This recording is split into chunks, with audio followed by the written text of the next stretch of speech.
What's going on, my fellow A-Plusers? Welcome back once again to a brand new episode. It is I, your host, as always, Adam Perez, certainly coming through with a brand new episode as we're about to get into Season 6, Episode number 2 of Supergirl. Its final season, ladies and gentlemen. We just had the premiere as of last week. Here, we're about to go ahead and get into Episode 2 to really try and figure out two things. What's the fate of Supergirl inside of Phantom Zone, and what's going to happen to Lex Luthor? And both of those things we get the opportunity to go ahead and explore here in this week's episode. Now, just remember, guys, as always, these are just my A-plus opinions, but at the end of the day, I want to know yours. So let me know your thoughts in regards to this episode of Supergirl in the live chat or the comment section box below. This one was actually an episode that I really thoroughly enjoyed, with the exception of maybe some decision making by some of our characters that kind of left me scratching my head, like as in, why would Lena want to go ahead and actually put herself on the stand? I mean, every route that she's certainly taken, her brother has kind of one-upped her, if you will, to the point to where now Lex Luthor himself wants to almost turn the tides on Lena Luthor and almost have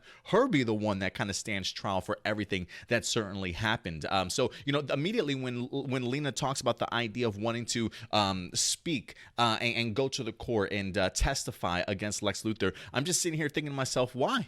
Why would you want to go ahead and do something like that? Like, you know how he is. He tends to always get his way, be one step ahead of everybody else for the most part. And just based off of your interactions with him, you're just as guilty of a party as Lex Luthor certainly is. And so the fact that Lex even brought that up was certainly no surprise to me. But I was kind of shocked just in regards to some of the decision making and really reactions of some of the characters in here. Like, also, when it comes to Alex and Martian Manhunter, just the idea of Kara not being around and them sort of pushing this gentleman in Silas to go ahead and like forcibly make him make this Phantom Zone work, right? And the moment that he's not able to gain access to it right away, everybody certainly like just gets on this guy's ass. You know what I mean? Like the scene of Alex talking about all the Chinese food she wants to have ready for Kara's return. I'm just thinking to myself, like, aren't we thinking of maybe a little bit too far, like too quick ahead, if you will? The fact that Silas even references to them like, hey, this could take, it took me 6 months to create this technology to go into the Phantom Zone, and you're talking about trying to get her today. Like, just the need to get Kara back certainly was very overwhelming for both of those. Understandably so, because of the fact of clearly Kara is Alex's sister. Martian Manhunter clearly looks at Kara sort of as a daughter, if you will, right? So definitely very heightened, but it just makes me scratch my head, the idea that they just did not want to listen to reason coming from this Silas guy, or even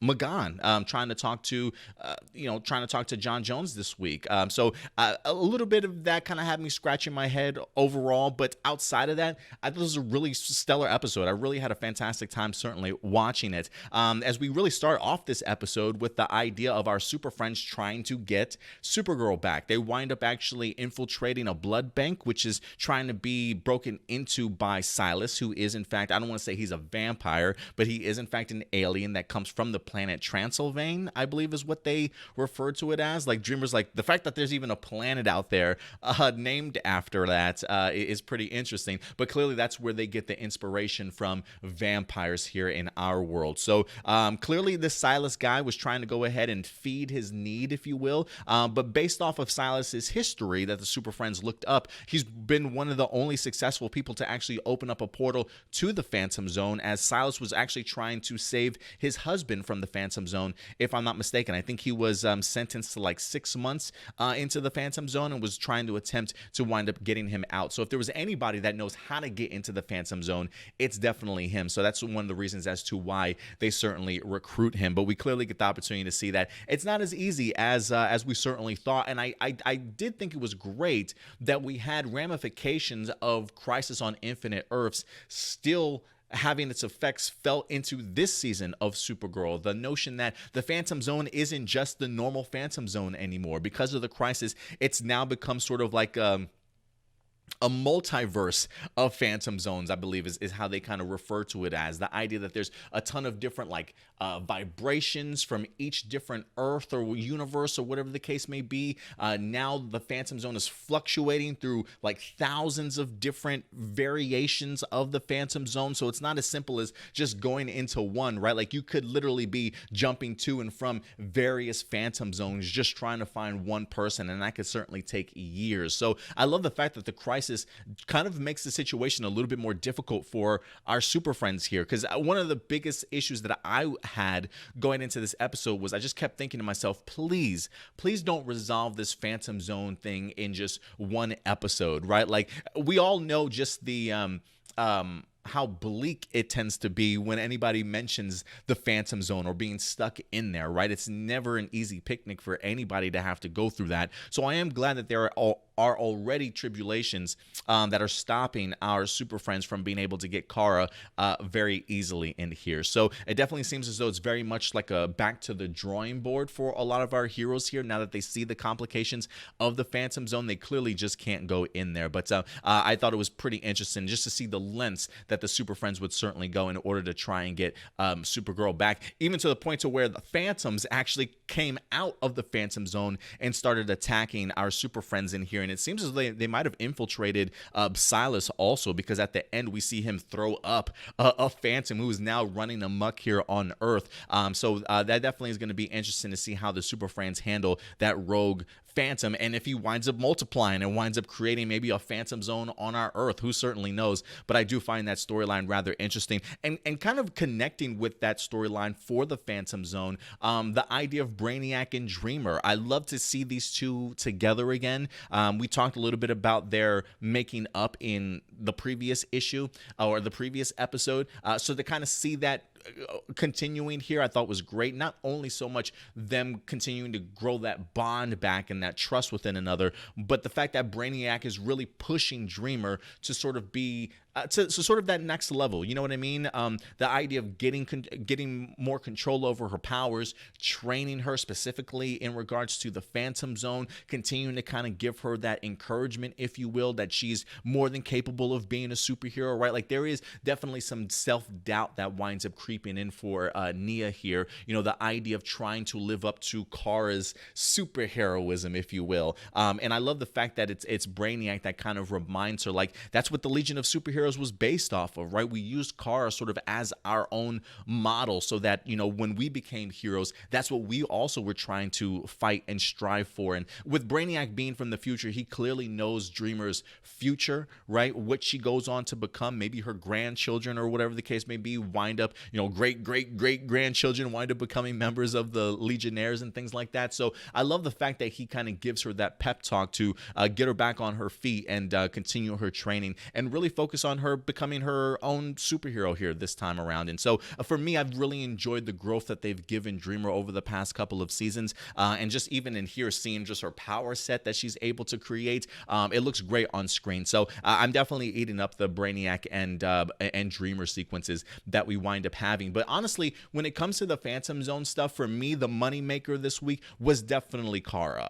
You know, Supergirl trapped in the Phantom Zone, coming across a mysterious Kryptonian, if you will, coming to find out that it is in fact her father, Zor-El, who wind up saving Argo City, which she informs him of the fact that Argo City survived, your wife has survived, I've survived. And I think he goes on to explain the fact that the way he survived was he made sure Argo was safe, and then just before the destruction, he threw himself into the Phantom Zone to go ahead and save himself. But he's been chilling in the Phantom Zone ever since then, and Zor-El is actually played by Jason Behr here this week, who I think is going to have a recurring role on this season. Not sure exactly how many episodes we'll see Jason in here, but I was a big fan of Jason Behr from his time way back in his Roswell television show days. So to see him kind of come full circle and just really becomes a fantastic actor, because I loved all the emotion that he wind up showing in here as Zor-El. I mean, you can see like the tears welling up in his eyes, right? The idea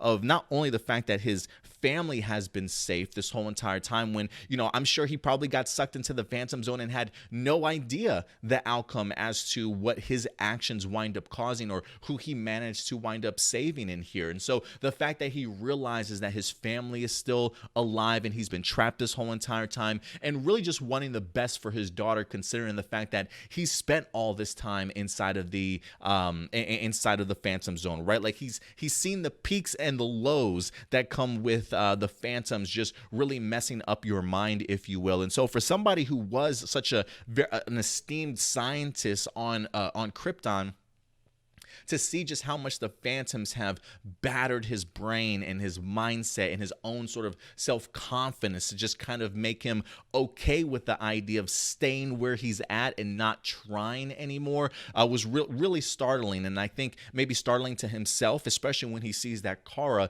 definitely does not have that same mindset, right? Like, I can't just sit around and not do anything.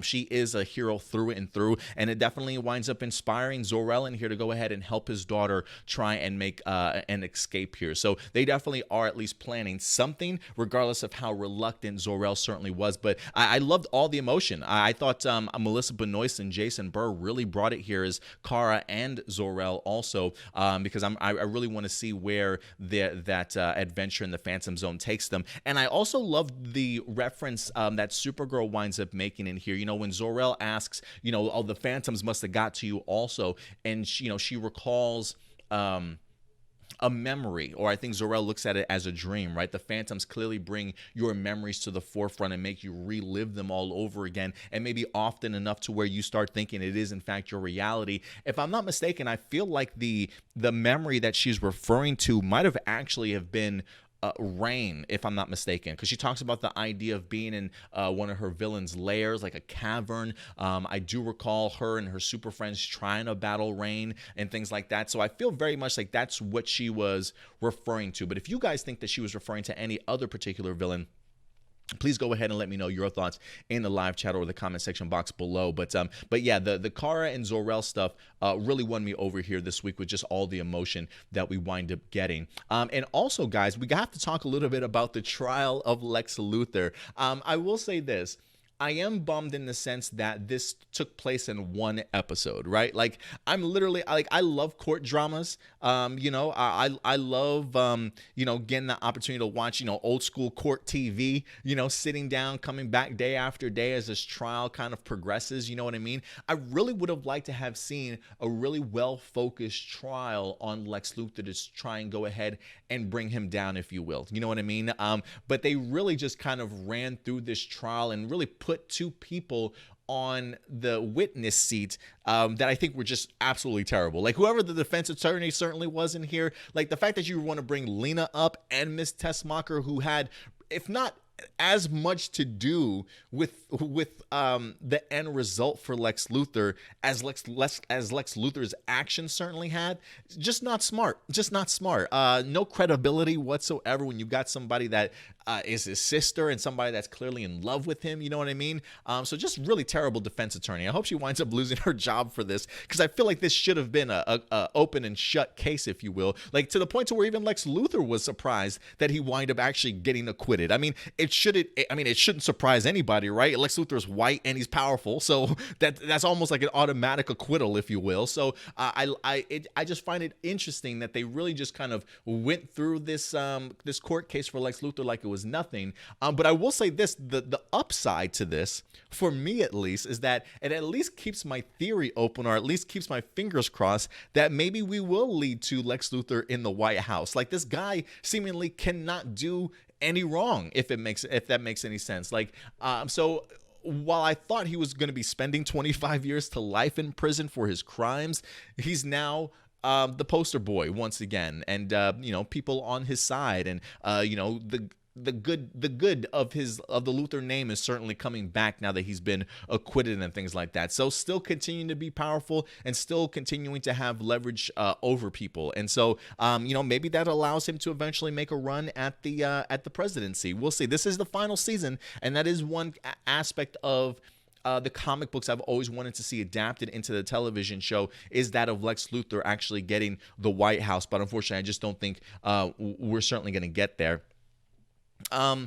But I will say this, this show does tend to sometimes hit on the climate of our society that we're in. You know what I mean? And I feel very much like when it comes to Lex Luthor, he definitely plays up that Trumpian role really well. When he's talking to not only his mother, but he's also talking to his dingus sidekick. I can never Otis, right? He mentions the idea of like, oh, who would have known? Just me being myself would have been fine, right? The idea of being able to say whatever it is that you want to say, and people just believe in you, right? And the fact that if you say it enough times, even though it's false, people will eventually just come around to accepting it as truth, if you will, right? And that's not only the power of words, but the power of powerful people that have a lot of pull when it comes to society or politics or whatever the case may be. So when Lex Luthor says something like that at the very end, I just think to myself, like, man, if that's not Trump, I don't know certainly what is. And it would not surprise me if the showrunners kind of put that in there to kind of represent Trumpianism, attach it to somebody like a Lex Luthor, right? That somebody that can kind of get away with anything, that people will just blindly follow you or believe you, and the more that you say something, the more truth it winds up becoming. And so I think it's really telling, the idea of just how powerful some people can be, and again, the power of words when certain things are said enough times. You know what I mean? So really impactful stuff, man. Really great stuff I thought we wind up getting here in this week's episodes. But to me, I find the situation for our heroes pretty screwed at this point. The Super Friends can't get Carl, who's still trapped in the Phantom Zone, and now they have to deal with the idea that Lex Luthor is certainly on the loose. William's gonna be, William's clearly depressed. Andrea Rojas, she's out and determined to go ahead and bring Lex Luthor down for what he wind up doing with Obsidian. If anything, it seems as though Andrea has turned Catco into the #1 place to go for all your negative Lex Luthor news, right? Really trying to do her damnedest to just drag his name through the mud and let people know the truth about him, if you will. Oh, excuse me. To know the truth about Lex Luthor here, if you will. So I'll be interested to see what happens with William and Andrea, and just how far she certainly goes with the Catco company. But listen, guys, at the end of the day, though, I definitely want to know your thoughts. I certainly thoroughly enjoyed this week's episode. I thought it was another solid entry for sure. The action certainly wasn't too bad. Also seeing all the Super Friends trying to fend off all the Phantoms, if you will. I'm still kind of hoping that maybe somewhere down the line that Alex gets another costume also. And I'm just hoping that in next week's episode, we get a little bit more better decision making and things like that, now that we've seen our heroes learn a little bit of a lesson of rushing into things without thoroughly planning it out, or at least thinking it fully through. But listen, guys, if there's any character stuff that I wind up missing, storyline details that I missed that you want to go ahead and continue to talk about and have further discussion, please let me know your thoughts in the comment section box below, ladies and gentlemen. But other than that, that's going to do it here for us for another episode of APlus Hero Report with our Supergirl reviews. But as always, guys, if you love our content, do us a big favor, hit that thumbs up, hit that big like button. Of course, subscribe to our channel, and also click that bell notification so that when we do drop brand new videos, you will certainly be notified. But other than that, guys, do me a big favor. Take care of yourselves, take care of each other, and as always, keep it A+. I'll talk to you guys later. Bye.